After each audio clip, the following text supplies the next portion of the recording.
Chiranjeevi megastar అయ్యారంటే అందుకు తెరపై ఆయన మెస్మరైజ్ చేసిన విధానమే కాకుండా తెర వెనుక ఆయన ప్రవర్తన, ఫ్యాన్స్తో ఇంటరాక్షన్ కూడా కారణాలే.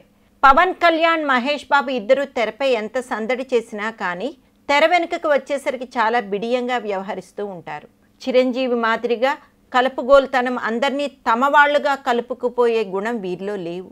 మీడియా ఇంటరాక్షన్లో కూడా చాలా ముక్తసరిగా పాయింట్ టు పాయింట్ మాట్లాడతారే తప్ప గ్యాలరీస్కి ప్లే చేయరు.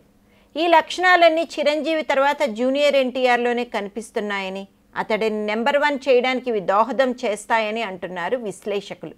బిగ్ బాస్ షోని ఎన్టీఆర్ నడుపుతున్న తీరు, పోటీదారులతో అతను ఇంటరాక్ట్ అవుతున్న విధానము, చికెన్ తినడం కోసం స్టేజ్పై కూర్చుండిపోయి గ్యాలరీస్కి ప్లే చేసిన పద్ధతి చూస్తే ఇలాంటివి మహేష్, పవన్ ఎప్పటికీ చేయలేరని వారి అభిమానులే అంగీకరిస్తున్నారు. కేవలం తన చలాకీతనంతో, స్పాంటేనిటీతో ఈ షోని పెద్ద హిట్ చేసిన ఎన్టీఆర్ అటు ఫ్యాన్స్తో ఇంటరాక్షన్లోనూ చిరంజీవిని ఫాలో అవుతున్నాడు. చిన్న పెద్ద తారలతో కలిసిపోయి వారికి ఇతను మన బాస్ అనిపించే రీతిని ఎన్టీఆర్ నడుచుకుంటున్నాడు. పబ్లిక్ ఇమేజ్ పరంగా ఎంతో మైలేజ్ తెస్తున్న ఈ ప్రవర్తనకు తోడు ఎన్టీఆర్కి 2 భారీ బ్లాక్ బస్టర్లు కూడా పడ్డట్టయితే ఇక చిరంజీవి తర్వాత నెంబర్ 1 స్థానాన్ని అందుకోవడానికి మేజర్ కంటెండర్ అయిపోవడమే కాకుండా మిగతా వారికి అందనంత ఎత్తుకు కూడా వెళ్ళిపోతాడు. సో చిరంజీవి తర్వాత ఎన్టీఆర్లోనే ఆ లక్షణాలు ఉన్నాయని ఇండస్ట్రీలో అనుకుంటున్నారు.